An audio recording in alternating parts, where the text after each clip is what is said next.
Bonsoir and good evening. Bienvenue à l'Université de Regina et plus particulièrement à l'Institut français. Nous sommes ravis de vous accueillir chez nous ce soir. My name is Peter Dorrington and I'm the director of the Institut français, and it's my pleasure to MC this bilingual event in celebration of the University of Regina's centennial. We are very pleased to be able to offer simultaneous interpretation for this bilingual evening, and I would like to thank Saskatchewan Interpretation Services for providing this invaluable service. If you do not understand French, don't worry. The interpretation service is excellent, and so please use the headsets so that you'll be able to follow along in English. If you want to listen to the interpreters in French, use channel 1, and if you want to listen to the interpreters in English, use channel 3. And the headsets, if you don't already have one, are at the door. And I would say, too, if you understand French a little bit, or to a certain extent, have fun and listen directly. It's a great opportunity to work on your oral comprehension. As for myself, I'm going to keep the interpreters on their toes by switching back and forth from English to French. L'Institut français a donc l'honneur d'accueillir ce soir plusieurs invités spéciaux. Monsieur Simon Harel, 2009 Trudeau Fellow and a member of the Royal Society of Canada and tonight's guest speaker. Monsieur Pierre Gellier-Forêt, président de la Fondation Trudeau. University of Regina President and Vice Chancellor Madame Vian Timmins. Monsieur Greg Marchidon, membre de la Fondation Trudeau dans le cadre du programme de mentorat de cette dernière, and Professor and Canada Research Chair in Public Policy and Economic History at Johnson Sciama School of Public Policy at the University of Regina.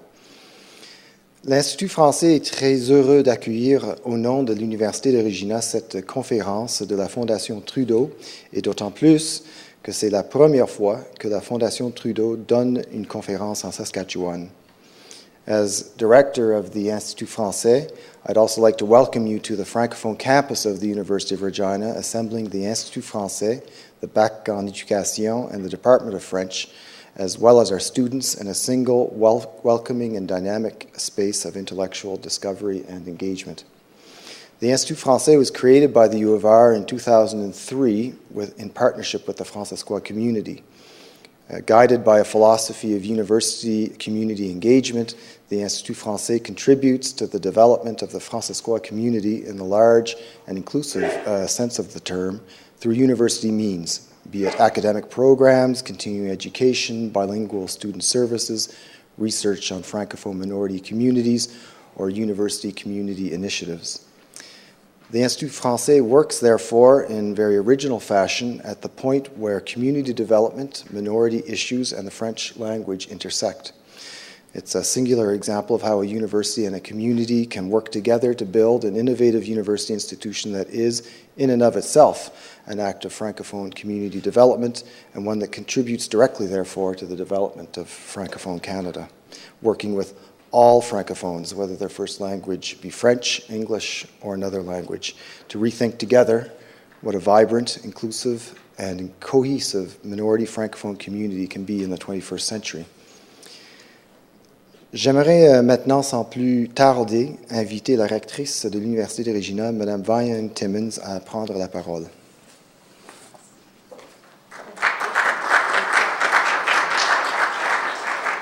Bonsoir et bienvenue. Merci and thank you, Peter, for the introduction. I'm so pleased to be here. When the University of Regina was provided the opportunity to host a lecture as part of the prestigious Trudeau Foundation lecture series, we were thrilled. And may I, on behalf of the university, thank you so much for considering our university. From our beginnings, 100 years ago, the University of Regina has remained committed to making positive contributions to the communities we serve. As we celebrate 100 years of excellence in education in 2011, we are looking to strengthen our ties to our local and our national communities. For those who don't know the university's history, I'd like to just give you a little story about it.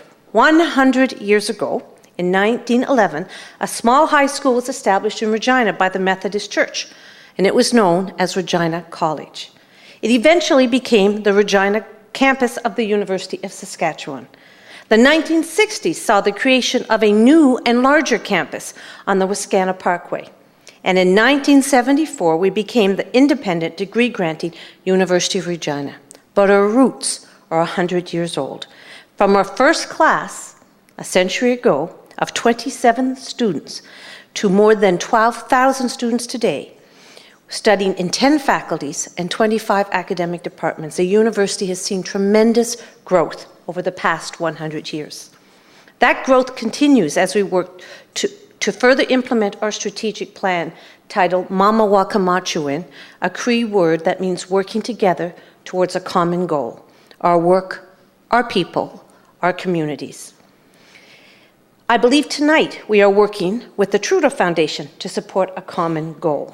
The mission of the Trudeau Foundation is to promote outstanding research in order to advance the development of a creative and just Canadian society. The University of Regina shares this mission. Our strategic plan reaffirms our commitment to engage with our community, be an inclusive, welcoming campus, and create stronger relationships with minority groups, especially the 3 minority groups that we represent as part of the university, the Francophones, First Nations, and our Métis community. Tonight, we will hear an engaging presentation by Dr. Simon Harel, who will speak about his research focusing on individual identity and social integration, especially among minorities. His lecture will look at the capacity to move between cultural domains and how individuals, such as immigrants and the exiled, respond to their social environments. And it is fitting that he's here in Regina to speak about social integration of minority groups. Saskatchewan has always been a province characterized by cultural diversity, and many immigrants have contributed to its development over the years. This tradition continues today as Saskatchewan welcomes ever more immigrants. We, as part of the provincial community, must support the integration of immigrants with vision and sensitivity in order to be successful. And I'm sure Dr. Harel's talk will serve to stimulate useful reflection on how we are doing. It is also fitting to host this lecture here at the Institut Français in the University of Regina.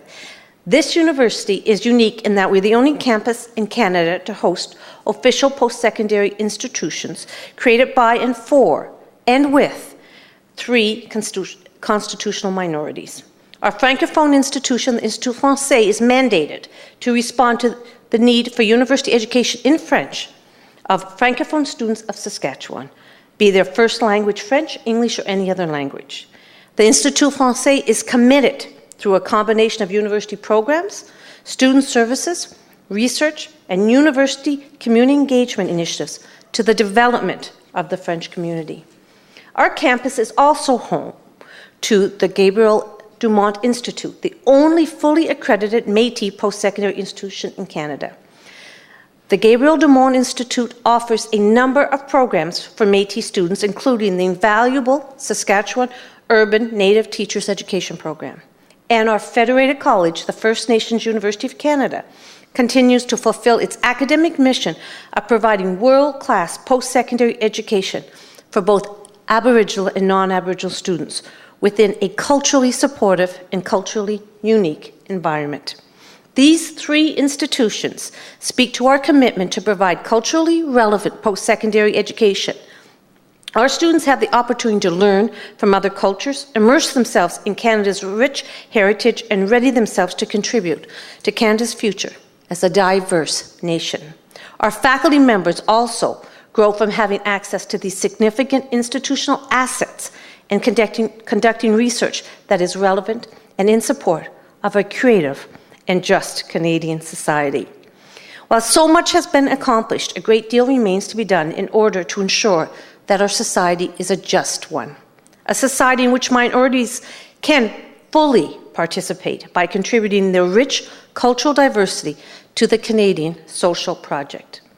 The university is committed to supporting the development of such a society where our minorities are strong and able to contribute. So I want to thank the Trudeau Foundation for this incredible opportunity to partner and participate in this event. We feel a great deal of solidarity for the mission you pursue. and to the Institut Français, who is Peter there, for hosting this centennial event. And special thanks to you, Peter, and your team. And I'm also very thrilled to have you, Dr. Earl, here to speak. And I'm looking very much forward to your talk tonight. So welcome to the University of Regina, everyone, and let's really enjoy this evening. Thank you.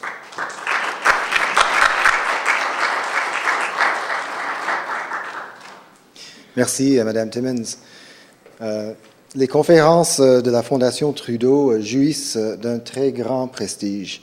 Chaque année, la Fondation Trudeau sélectionne 5 lauréats qui se sont illustrés par leur réalisation en recherche, leur créativité, leur engagement dans la vie publique et qui ont démontré qu'ils pouvaient imaginer et promouvoir de nouvelles solutions aux grands enjeux contemporains, en tablant à la fois sur les connaissances issues de la recherche de pointe et sur l'attention constante qu'ils accordent aux besoins de notre société. Les lauréats de la Fondation Trudeau donnent chacun une conférence publique dans le but de présenter leurs idées clés, les idées clés de leur recherche et réflexion.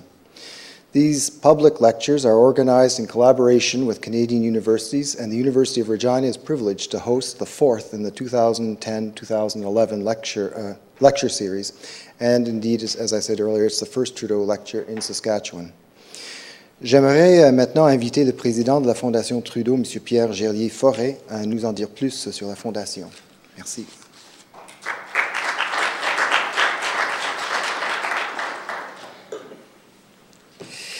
Oui, Madame la rectrice, d'abord, je pense qu'il y a aussi des vice-recteurs, des vice-rectrices ici ce soir. Monsieur le directeur de l'Institut, chers collègues, chers amis, thank you for your kind introduction, warm welcome. I'm delighted to join you this evening for the 4th 2010-2011 Trudeau Lecture. Je suis aussi personnellement très heureux d'être de retour en Saskatchewan. Je l'ai raconté ce midi lors d'un déjeuner très agréable que nous a offert la rectrice. J'ai passé ici, disons, 2 des années les plus décisives de ma carrière sur ce campus. J'ai gardé évidemment de très, très bons souvenirs à la fois de cette province et de cette ville. La Fondation Trudeau a organisé son dernier institut d'été à Saskatoon l'été dernier, en mai. Et je dois vous dire qu'il n'a pas été difficile de convaincre notre communauté que cette province était un des endroits les plus extraordinaires au pays, avec une qualité de vie tout à fait unique. Ce n'est pas évidemment à vous que je vais l'apprendre. Saskatchewan is gaining global attention and admiration, and not only for its long-standing ability to feed an hungry world. In the 21st century, it is increasingly recognized for its wealth of minerals and energy resources, cutting-edge research centers, and highly skilled and educated population. At the heart of these achievements are the province's institutions of higher learning, such as the University of Regina. It fosters creative thinkers and investigators who explore the world in search of new ideas and opportunities to improve the lives of Canadians and humanity at large. You put into practice the vision in your new strategic plan, combining, and I quote, deep-rooted values with innovative thinking, classroom theory, with real-world practice, and global ideas with regional needs. In reading your strategic plan, I was particularly taken with the value statement, we have a driving, and I quote again, we have a driving urge to know the unknown. And I also applaud your institution's dedication to cooperation, working together towards common goals. De plusieurs manières, comme vous l'avez souligné dans votre mot d'introduction, Madame la rectrice, l'approche privilégiée par votre université et les différents projets qui en découlent ont la même visée que celle qui a toujours animé Pierre Elliott Trudeau et qui se trouve au principe de l'action de la Fondation. To paraphrase our late Prime Minister's 1918 New Year's message, the ideas and innovations generated by your students and scholars, and I quote, open our eyes to the reality of today and to the possibilities of tomorrow. They reveal that we are not afraid to grapple with the real problems of our life together in this country and on this earth, nor we are doubtful of our ability to create together a better life for all. Comme tous ceux et toutes celles que nous soutenons avec des bourses ou des prix de recherche, Pierre Trudeau était le plus souvent un homme en avance sur son époque. Bien avant que nous commencions à parler de mondialisation, il essayait de fonder une communauté vraiment mondiale, née des liens entre le Nord et le Sud, entre l'Orient et l'Occident, comme celle à laquelle nous aspirons aujourd'hui. Il nous a aidés à comprendre que les différences de race, de religion et de culture sont toujours moins importantes que notre commune appartenance à l'humanité. Il a mis au centre de notre vie nationale les notions d'équité, de respect, d'égalité et bien évidemment de justice. Perhaps most poignant, he continually reminded us that realizing this vision is ultimately the responsibility of each of us. That's the price we pay for the freedom we enjoy in a democracy. Trudeau believed profoundly in the public good and our collective duty to create the most human and compassionate society possible. He repeatedly focused our attention on societal challenges running the gamut from discrimination to economic inequality to terrorism and environmental degradation. In light of today's news headlines, some might call him prescient. The programs of the Foundation focus on 4 key themes he espoused. The first is human rights and dignity, his lifelong passion. As you know, its deepest commitment was to freedom, freedom of thought, speech, expression, assembly, and association. Our second theme is responsible citizenship. As much as Pierre Trudeau was committed to ensuring every citizen has equitable access to opportunity, he believed that with opportunity comes responsibility. He felt strongly that citizens have a duty to be engaged in public affairs for both their personal and the public good. He was fond of quoting Plato, and this is the only moment tonight where I will be talking about the election, who once observed that the cost of not showing an interest in public affairs is to be governed by a person worse than oneself. Il était convaincu que le Canada pouvait et même devait jouer un rôle essentiel dans le monde, le troisième thème autour duquel nous rassemblons des chercheurs et des créateurs. Pierre Trudeau nous a invités à repenser sans cesse la politique étrangère de notre pays, à nous interroger sur la manière dont nous pouvions jouer un rôle décisif dans la résolution de problèmes cruciaux comme la protection de l'environnement ou la coopération entre les peuples. Notre quatrième thème concerne de manière spécifique la question de l'environnement et son rapport à la vie sociale, économique et culturelle de notre société. C'est un thème, je ne vous l'apprends pas, qui prend chaque jour plus d'importance et autour duquel nous espérons stimuler un débat ouvert et surtout rigoureux. Since our formation in 2001, the Trudeau Foundation has made in its mission to promote outstanding research in the humanities and social sciences to advance these 4 themes. We strive to further Canadians' understanding of the world, foster dialogue, and inform public policy decisions in these vital areas. Our focus on the social sciences does not diminish or dismiss the importance of scientific and technological innovation, which clearly play a central role in addressing many of these issues. Rather, it recognizes that these fields will only be strengthened by bringing together individuals from different generations, different disciplines, and different parts of the globe who can further enrich these efforts. We are confident that by fostering fruitful dialogue among academics and policymakers in the arts, business, government, the professions, and the voluntary sector, we can affect positive change. Investing in cross-sector discussions of crucial societal issues will not only help Canada nurture a prosperous, technologically and scientifically advanced society, it will also help it become a creative and successful society in all of its dimensions. The proof of this philosophy in action is evident in tonight's Trudeau Lecture. Si Simon se réveille. Oui, voilà. Each year, the Pierre Elliott Trudeau Foundation selects up to 5 fellows who have contributed to the enhancement of knowledge and the advancement of society through leading-edge research, creative work, and a commitment to societal debates on major issues of public policy. Au cours des 3 dernières années, nous avons invité le public à rencontrer nos lauréats à l'occasion de conférences comme celle que va offrir tout à l'heure le professeur Simon Harel. As you will hear in this evening's presentation, Canada is rich with creative thinkers who can point society in new and better directions. I encourage you to open your mind and benefit fully from this third Trudeau Lecture of 2011 as we learn how together we can build a better country and world for us all. Thank you. Merci beaucoup.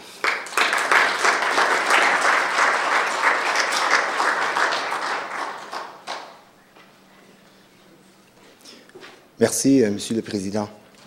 I'd now like to call upon Dr. Greg Marchildon, member of the Trudeau Foundation and professor and Canada Research Chair in Public Policy and Economic History at the Johnson Shayama School of Public Policy here at the University of Regina.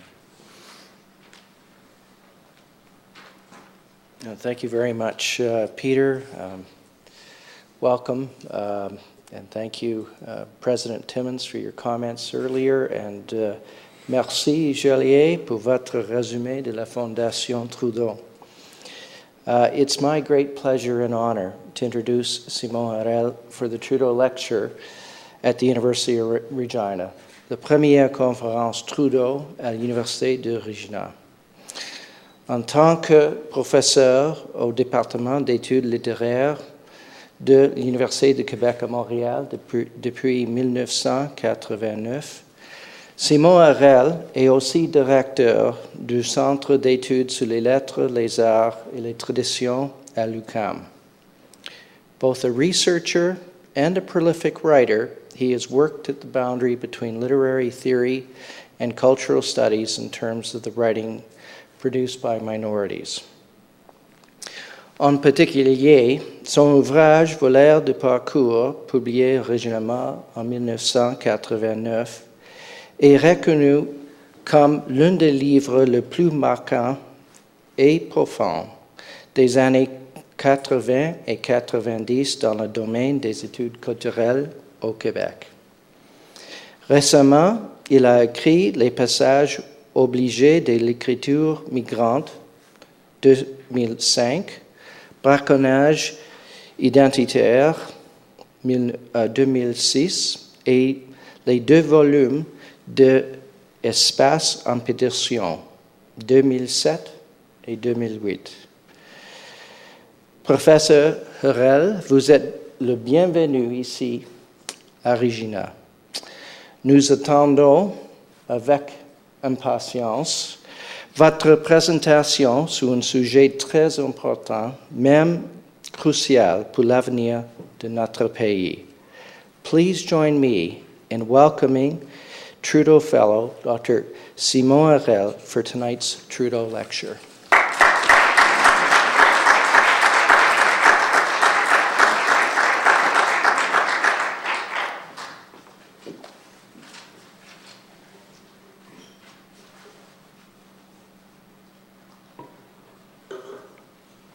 Bonsoir. Madame la rectrice, merci de m'accueillir ce soir dans votre université. Je suis ému, à la fois par les lieux, à la fois par les rencontres depuis hier, et aussi par la très grande originalité des points de vue que j'ai pu discuter rapidement avec quelques-uns de mes collègues, dont M. Darrington, sur la francophonie émergente de la Saskatchewan, à la fois francophonie de vieille souche, ce qui n'est absolument pas de ma part une expression désagréable, et francophonie venant de communautés culturelles de par le monde. Il y a là un laboratoire culturel absolument important. J'espère que ma communication permettra de rendre honneur à ce que vous faites. Merci, M. Darrington, de m'accueillir à l'Institut français. Merci de la très grande générosité de votre accueil. Merci aussi de m'avoir fait comprendre dès les premières minutes la portée de votre engagement. C'est quelque chose de tout à fait agréable et surtout d'important à entendre. Merci enfin à Pierre Gerlier-Forêt, qui est le président de la Fondation Trudeau, qui est à la fois le président de la Fondation Trudeau et un estimé collègue à l'égard de qui je veux exprimer toute ma gratitude, dans la mesure où beaucoup de ses travaux personnels, dont il parle peu dans le cadre de ses fonctions-ci, et beaucoup de ce qu'il a fait à la Fondation Trudeau, contribuent à permettre la création d'une fondation avec de nobles idéaux dans le domaine canadien. C'est un geste qui compte aujourd'hui, mais qui va aussi compter pour l'avenir, c'est-à-dire pour tous ces étudiants, ces boursiers de la Fondation, moi je suis déjà vieux, mais les boursiers de la Fondation qui, dans 10-15 ans, seront des professeurs dans des universités, des créateurs, des activistes, des hommes et des femmes travaillant dans le domaine de la radio et de la télévision, travaillant dans la diplomatie, travaillant dans des ONG. Il y a là un fantastique jardin à cultiver qui correspond à ce qu'est le travail de la Fondation Trudeau. Merci, M. Marchildon. Merci de votre accueil. Je le reçois avec plaisir. Et merci enfin à Bettina Senerelli, qui est de tous les événements et dont l'apport est inestimable. Voilà. Alors écoutez, je vais, puisque je m'impose un peu parmi vous ce soir, je ne suis pas, et je n'ai pas la vanité, bien que tous ces hommages me porteraient à être incroyablement vaniteux et à me prendre au sérieux, je vais ce soir y aller d'un certain nombre de remises en question personnelles, qui ne seront pas de l'ordre de la confession, mais quand même, en me demandant pourquoi suis-je ici ce soir. Que vient signifier dans une carrière réelle, je ne la renie pas puisque je travaille beaucoup, dans un travail d'universitaire et je crois aussi d'homme engagé dans son temps, dans sa société, que signifie cet honneur qui m'a été attribué, mais plus encore que cet honneur, cet engagement non seulement à continuer, mais à accentuer la démarche, le travail intellectuel, et que puis-je vous dire à ce sujet ce soir. Donc, vous me permettrez, au nom d'une amitié neuve, de vous soumettre quelques éléments de réflexion qui prendront l'aspect d'une conversation. À partir d'une question très simple, pourquoi m'interrogeais-je depuis très longtemps sur ces questions de la migration, de l'étranger, du marginal? C'est chez moi, comme chez beaucoup de chercheurs, qui sont aussi d'une certaine manière des créateurs, c'est un leitmotiv. C'est-à-dire que cette dimension de l'étranger, de la réflexion sur les problématiques de migration, de traumatisme liés à l'exil, tous ces aspects conjugués ont vraiment été des éléments clés de ma formation. Je pourrais le dire de cette manière, et je le dirai tout à l'heure en amplifiant un peu mon propos, qu'aussi loin que je me souvienne, j'ai toujours pris pour les étrangers. Cela ne va pas sans conséquence à l'égard des familles que l'on a, des communautés auxquelles on appartient, natives. Et prendre pour l'étranger ne suppose pas non plus l'absence de discernement, dans la mesure où il peut y avoir dans cette attitude, celle des années de jeunesse, une passion, un enthousiasme, le désir d'être parmi les marginaux. Et cet aspect, j'aimerais l'interroger avec vous aujourd'hui. C'est-à-dire que toute démarche intellectuelle, peu importe le nombre de livres écrits ou à écrire, c'est ce que l'on souhaite, chez les littéraires en tous les cas, toute démarche intellectuelle est aussi une expérience émotionnelle, est un retour sur soi. Ce soir, la possibilité de m'entretenir avec vous me permet ce retour sur soi, sur un travail intellectuel, mais sur une expérience émotionnelle. Pourquoi suis-je ici? Mon discours est-il authentique, pertinent? Suis-je blasé? Ou ai-je encore le feu sacré? Qu'en est-il d'une formation intellectuelle, si l'on peut dire, et c'est ma conviction, qu'elle dure bien évidemment toute la vie, et que c'est la première chose que l'on doit enseigner aux étudiants, sans par ailleurs les terrifier, bien sûr, mais que ça ne s'arrête jamais. Donc, cette dimension personnelle que représente mon intérêt pour les problématiques associées à l'altérité, si je veux résumer mon propos, a fait en sorte que j'ai investi dans ma vie un certain nombre de domaines que je voudrais, de façon brève et sans, je dirais, propos déplacés, mais simplement vous décrire de quoi je suis fait. Un élément central de ma formation intellectuelle, mais je dirais aussi de ma correction humaine, ce fut la psychanalyse. La psychanalyse, qui est une discipline très importante, une discipline dont on parle peu aujourd'hui, tombée en désuétude d'une certaine manière, du moins en Amérique du Nord, sous différents coups de boutoir, différents assauts en provenance de disciplines par ailleurs pertinentes, mais qui relèvent beaucoup plus du registre biomédical. La psychanalyse a pour moi été une expérience importante, une expérience personnelle, c'est-à-dire le fait de faire une psychanalyse, une longue psychanalyse, que j'ai menée à Montréal avec ce que l'on appelle des tranches en Europe, notamment à Paris. Et ça a été un élément déterminant puisque c'est notamment par le biais de la psychanalyse conjuguée à ce que l'on appelait autrefois la linguistique des textes ou la sémiotique que j'ai été amené de façon nette à envisager le domaine littéraire. Alors, à ce sujet, cet itinéraire que je vous décris, il a supposé dans mon cas, je dirais, un élément un peu chapelinesque que je vais vous résumer de cette manière. Je fais donc des études à Montréal, ville d'où je suis. Je m'octroie comme seule définition identitaire le fait d'être montréalais.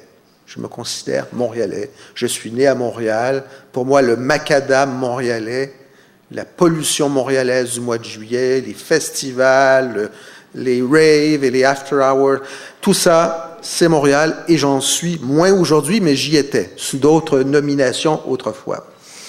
Alors, je fais donc des études à Montréal et je décide, alors que j'ai déjà commencé une psychanalyse personnelle à Montréal, je ne fais pas une psychanalyse pour devenir psychanalyste avec une formation de psychiatre, je suis un étudiant de littérature à Montréal.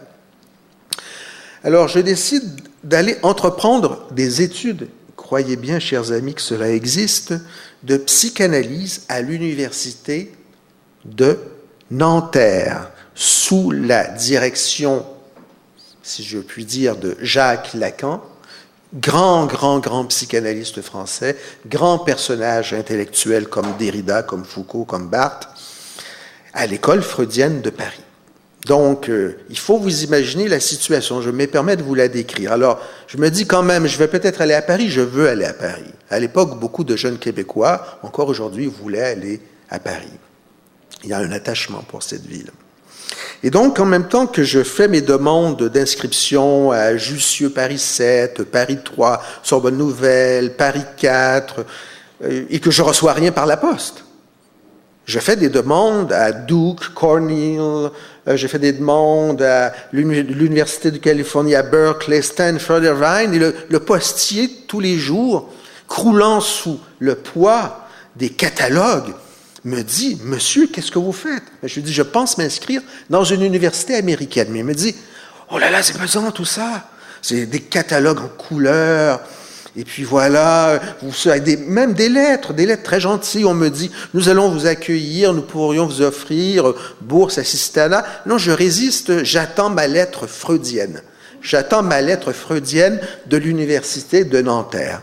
Et je reçois, 15 jours avant mon départ pour la France, une lettre photocopiée 75 fois du directeur de l'UFR, de l'école freudienne de Paris, qui se nommait Alain Gros-Richard, un psychanalyste de l'époque, travaillant sur la représentation de l'Orient d'un point de vue psychanalytique, et qui m'envoie simplement une note griffonnée, nous vous attendons. J'arrive donc à l'université de Nanterre, dissolution de l'école freudienne de Paris.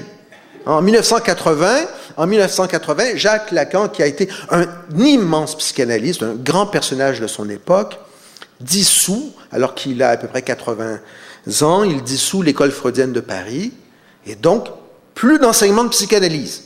Que vais-je faire? Que vais-je faire? Ce à quoi mon psychanalyste m'avait dit, lui qui n'intervenait pas beaucoup, il était silencieux, il m'avait dit « Monsieur Harel, je ne suis pas sûr que ce soit recommandable d'aller faire un doctorat de psychanalyse. » Il avait sans doute en tête ma future carrière, alors que j'étais justement dans un élément, et j'en parlerai tout à l'heure, de précipitation dans l'inconnu, ce qui est, chez les jeunes femmes et les jeunes hommes qui entreprennent des études, une passion qui nous amène quelquefois à déroger à toute forme de sérieux académique. Bon. Alors, l'école freudienne existe, mais il y a dissidence, en l'espace de 3 semaines, formation de 15 cartels.